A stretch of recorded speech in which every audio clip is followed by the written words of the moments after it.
Hello, I'm Scott Bogie here with Kody Vogels ahead of his fight.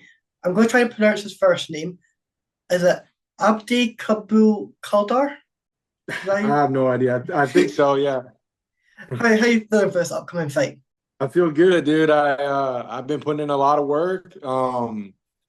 I've been working on some of the things that I need to be working on for this fight that I think that he's going to try to do.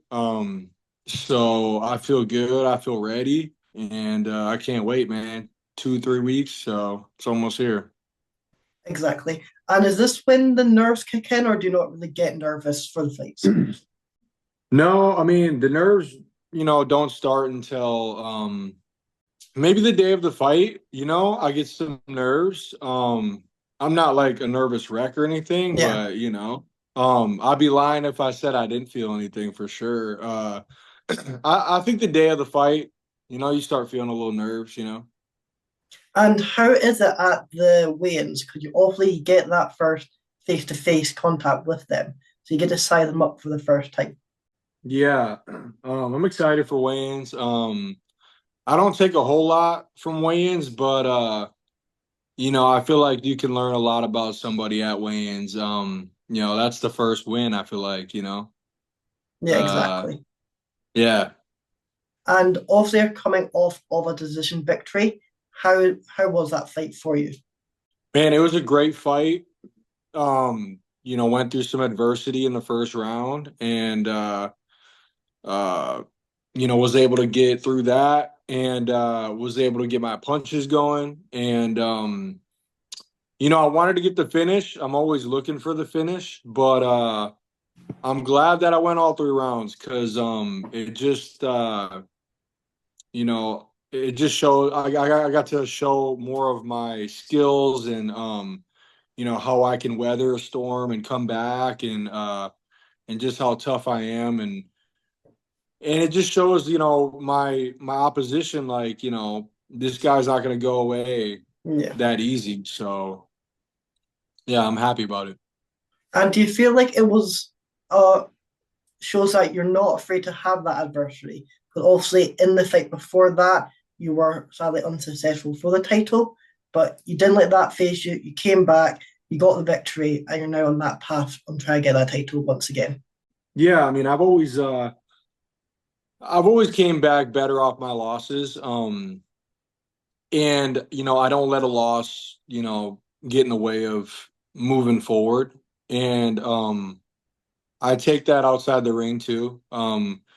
Stuff happens, life happens, and you can't get too down on those losses, whether it's fighting or whatever in Yeah. life. You just got to keep pushing.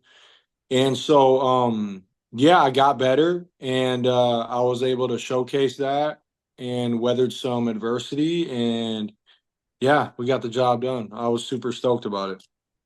Exactly. And a loss is never a bad thing either, because you can obviously you go back, look at tape, see what you've done wrong, and then you correct that for your next fight. Is that what you think happened? Yes, sir. Absolutely. Absolutely. And how much do you value the tape study? Do you just watch it on yourself, on your opponent, or do you do them both? Um, I do both.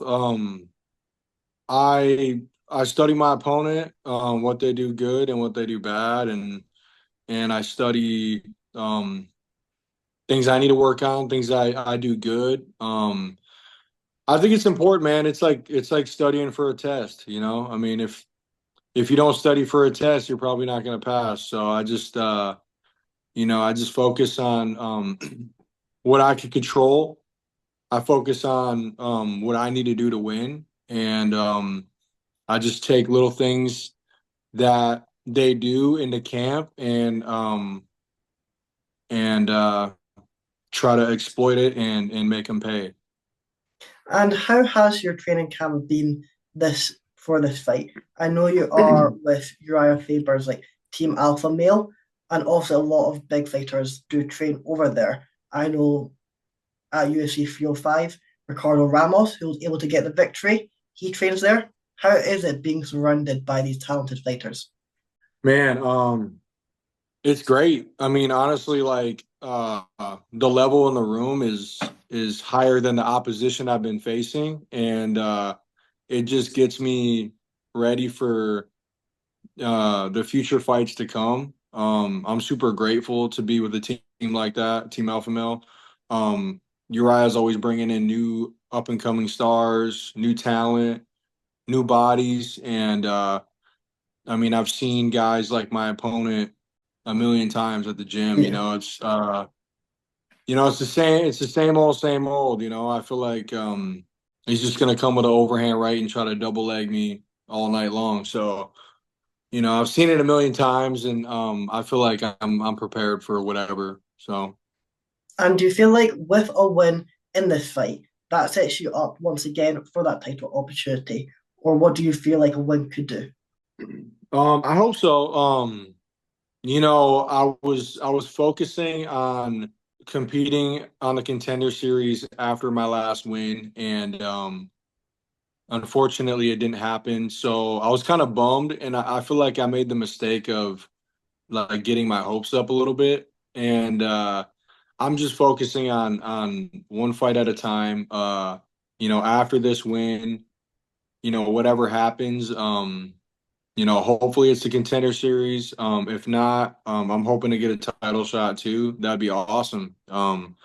I definitely would like a pro belt, but ultimately I'm trying to get to the UFC, Yeah. and that's ultimately where I want to be. And you like you were saying, you were hoping you would get onto that contender series. Was there any talk of that happening, or did you just feel because of your record so far that deserves that shot? Yeah, there was talk about it, especially going into the title fight. And even though that fight didn't go my way, Sean Shelby really liked the fight, and he said I'd be good for the contender series, and I was super stoked. I mean, coming from Sean Shelby in the UFC, Yeah. that's something you want to hear. That's good. And even though I lost, like it still was a win in my book as far as like the fight that we put on. And so I was proud of that, and I'm looking to get a finish this fight, so hopefully I can seal the deal and maybe hop on contender series by the end of the year, but just one fight at a time. So Yeah, exactly. And like you were saying, a defeat doesn't mean you perform badly. In week one of the contender series, Wesley Schultz, he was unsuccessful in that main event. However, Dana White still went up to him, congratulated him, said he fought well. So he might get that short notice opportunity, which might be like you if you get that win this time. Because you have got that praise from Sean Shelby, you might be on that list of that short notice fights. absolutely, I hope so. And do you feel like after this fight, you're just going to get back in the gym and just hope that opportunity comes? Or are you taking a wee bit of time out? Um, I'm gonna get right back in the gym because I would like an opportunity at the end of this year. Whether it happens or not, that's out of my control. But the best thing I can do is God willing, I come out unscathed in the fight, and I can jump right back into practice on Monday, and just keep the ball going for sure. So even if you don't get that contender series fight, are you still looking to get back into the octagon before the end of the year? Yeah, yeah, I would like to. I would like to get 3 fights in this year. This year's kind of been a little slow, but it's kind of picking up at the end of the year. And if I come out unscathed and with no injuries, and I'll definitely try to get on a card by the end of the year. I think A1 is having another card in November, so you know if things go as planned, um, I could hop on that. Yeah, So yeah. exactly. And at the start of your amateur career, you were fighting at the lightweight division. However, you're now fighting in the featherweight division. What was it that got you changing up the weight classes? Um, Basically, When I was fighting amateur, I started off fighting at featherweight, but then when I moved to California, it was the same day weigh-ins, and so I just didn't want to cut that much weight the same day and fight. It's not healthy. So I fought at 55, and then when I turned pro, I went back down to 45. But I've also had a pro fight at 55. I'm not Yeah. opposed to fighting at 55. I'll fight at 55. Like if the UFC needs someone at 55 or 45, like I would be down for sure. Um, I feel like you know how it is. Like, as you get older, you just, you pack on a little bit more weight. And so 45, I could definitely make it. You just got to be a little tighter on the diet, but 55 is good too. And do you feel like that's something else that you offer in the UFC? Is that versatility? You can fight in either weight class. Yeah, for sure. I mean, that's a good point. Maybe after this win, I could say, 45, 55, I'm down to like you said, offer more, versatility or just more options. You never know. And what was it that got you into the cage to start off with? Basically, just dealing with a lot of, bullshit growing up. Basically, my mom had to go sit down, meaning she had to go to jail. And so I had to live with my dad. And me and my dad's relationship was not great at the time. We barely talked growing up. And a couple friends of mine that I went to high school with, they were going to this gym. It's like a small local gym. It's called Fearless MMA. Great gym, but I knew a couple guys that went there, but I didn't think nothing of it. I wasn't really super into like training or anything like that. But my dad, there used to be this Chinese place right next to the gym, and my dad and his wife like going there and getting the Chinese food, and you know, he was like, "Hey, if you wanted to go to that gym, I can pay for it, and you could check it out." And at the time, with our relationship being, so up and down, and things that happened in the past, I was like, you know what, like, okay, like I feel like this was him kind of like, giving back Yeah. in that kind of way. So I figured I'd try it, because growing up, my mom, didn't always date the best people. I had to step in the way and, fight grown men at a young age, many times. So I felt like that was a good opportunity to just,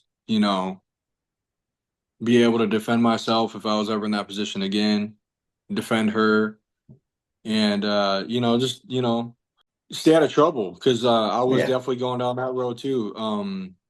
But yeah, my dad offered to pay for the gym by the Chinese place, and I took him up on it, and ever since I've still been training.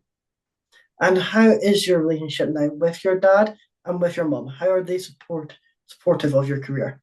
They're both very supportive. It's kind of crazy because growing up, I lived with my mom mainly. My dad wasn't really in the picture, and as time went on, my dad's a little more in the picture now, and my mom is kind of taking a back seat, unfortunately. We still have a good relationship, but it's definitely kind of distant, unfortunately. But yeah, so my dad's kind of, stepped up, and he's been great. He's always been supportive of training and the success I've had. And so yeah, things are going good with that.